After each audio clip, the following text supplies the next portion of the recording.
You've probably heard that debt can be good, but what does that actually mean to a normal person who's not a millionaire? There's good debt and there's bad debt. But what is good debt? I'm going to show you a practical example of how you can use debt to better your financial situation. The scenario I'll be talking about is buying a car worth 10,400 GBP. As USD is the most popular currency around the world, I'm also going to use a conversion next to the figures on the screen. And I'm going to share a secret with you that's going to save you over £2,600. And this one's a bit of a hidden gem, I would say, because not everyone knows about it. People that I've shared this with have always been surprised and thankful that I shared it with them. But before we get into it, hi, my name's Emiliano. I talk about personal finance. So if you're interested in topics like this, make sure to hit the like and subscribe button because I'm posting weekly videos on personal finance tips and tricks. As a disclaimer, to make the most out of this secret, you need to be at a certain level in your financial situation. If you're not, don't get disheartened. I wasn't in that position growing up. It's good for you to know for when you do get into the position to utilize these type of tricks.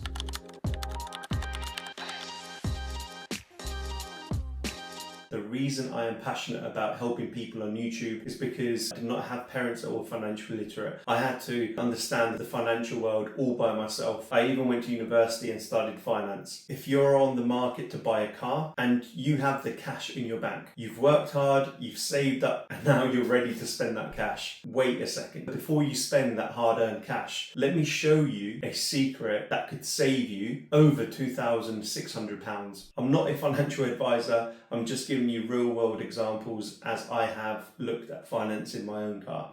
Option one is to actually just get the cash out of your bank, which as a side note, it's actually quite difficult to do, but they always challenge you and say, why are you getting the cash out? What do you need it for? We actually had to get some cash out to buy our dog 2 years ago. And I was actually surprised by the bank actually quizzing me in terms of what I was going to use the money on. But anyway, going back to the example, you've got 10,400 GBP cash and you've seen the perfect car that you've been saving up for and you're going to go and buy it. So within option one, you hand over the cash and it costs you 10,400 GBP. That's it. Now, option two, I'm also going to give you an example as if you were to get a loan out to buy that same car. So instead of handing over that cash, keep the cash in your pocket. There are a few different options when you finance a car. The first one people think of is getting a finance from the dealership themselves. Please do not do this. I'm not a financial advisor, but I've just done the maths and it does not look good. From a personal experience as well, I know when I had a look at financing it from a dealership, I was surprised by the high interest rates. So if you can, I would avoid doing this. Instead, what I would do is I would look at getting a loan out. If you go on Martin Lewis's website and type in loan or car loan or something like that, have a look at what options are available for that. For me personally, what I have done is I've gone directly on Sainsbury's, Tesco's, other supermarket websites that can offer me loans and I will apply for that loan. If your credit score is good, you can actually get some very good rates of around 6%. I'm not going to use that because that 6% rate is only given to a few selected people when applying. So the example I'm going to use, an interest rate of 10% over the course of the loan period. This would mean a £336 monthly payment. Car no longer costs you 10,400, but it's increased by 1,681, which is going to the bank for loaning you the money. But it's actually going to cost you £12,081 thanks to the additional interest payment. Now a third option, this one's a bit more complex to carry out. However, if you can, it's completely worth it because it will save you over £2,600 if you implement it correctly. So what's actually needed to pull this off? You essentially need 2 credit cards. You can have 2 credit cards already open, or you can have 1 credit card and then you can apply for a 0% balance transfer credit card. So the way that this plays out is with my first credit card, I go into the dealership, I like the car, I pay the 10,400 GBP on the first credit card. The car is now mine and all is good. Now what I do is I either open a new credit card on a 0% balance transfer, or if I have another credit card, they sometimes do offers on 0% balance transfer. Banks actually like 0% transfer because they make money from it. One, there is a transfer fee, and two, the actual interest rate payment. There is a cheeky third way banks make money, which is if you miss your payments, then they charge you more interest. So it's super important that you don't miss any payments. So going back to the example, you've now on credit card number 1, you're negative £10,400. You get out the second credit card, or use the second credit card if you already have it. You request a 0% balance transfer for the value of $10,400. So what that means is the bank that owns the credit card number 2 pays the bank that owns credit card number 1. So credit card number 1 is paid off and is at 0. Credit card number 2 now has the $10,400 balance plus any fees associated with it. The transaction fee on this is 2.99%. There is an interest-free period of 34 months, which means if you divide the 10,400 plus £310 by 34 months, you have monthly payments of £315 per month. Now the total cost for this will be £10,711, but wait there is more. I told you to stop at the start, didn't I? That £10,400 that you have cash, make sure you put that into a saving account for 3 years. Interest rates vary, but at the moment you can probably get something between 4.5 to 5%. I've assumed 4% per year. So that £10,400 at 4% saving rate will actually make you passively £416 per year. Over the course of the 3 years, this will equate to £1,248. So the cost of the car cost £10,711, and your money made you money. It made you £1,248, which means that £10,400 car over the 3 years actually now cost you £9,463. And that's how the rich people use debt. They don't tap into their cash. Their cash is making them money. They use debt to make purchases. Now again, I said this at the start. Unfortunately, not everyone will be able to pull out this trick. I'm assuming here that you have the £10,400 and you're going to use that cash to buy the car. I'm just giving you a third and extra option. I'm not a financial advisor, but it's a pretty cool trick that I thought I'd share with you guys. Now the cool thing about this trick is that it's scalable. And what I mean by that is the car you're buying might not need to cost $10,400. It could cost £2,000. You could be making another purchase. It could be a home improvement. You could be putting in a new floor. Whatever your purchase is, you can still pull this trick off. Of course, if it's a lower value, the total savings will be lower. I hope this has helped you. If it's not helped you now, I hope it helps you in the future. Growing up, I did not have an older brother, did not have parents that were financially literate, so I had to learn everything myself. And I'm just passing my tips forward so you can implement and hopefully you can make the most out of it. If you've liked this secret, then make sure to subscribe. I'll be posting weekly videos on personal finance, tips and tricks, and how you can better manage your money. My aim here is to get people talking about money. The more you talk about money, the more comfortable it becomes and the more natural it becomes. I heard something interesting the other day, that if you have two friends, one that's earning 30k and one that's earning 25k, the friend that's earning 25k would feel better about himself if his friend was on 15k. Now that's pretty bad. That's toxic. And at the end of the day, that is a very small gap compared to what people make that are billionaires out there in the world. So you're not competing amongst your friends. You're not competing amongst your family. If you're competitive, you're competing against those billionaires out there. Talk about money, share tips, share tricks. Thank you for tuning in. Hit that like and subscribe button. See you guys next week.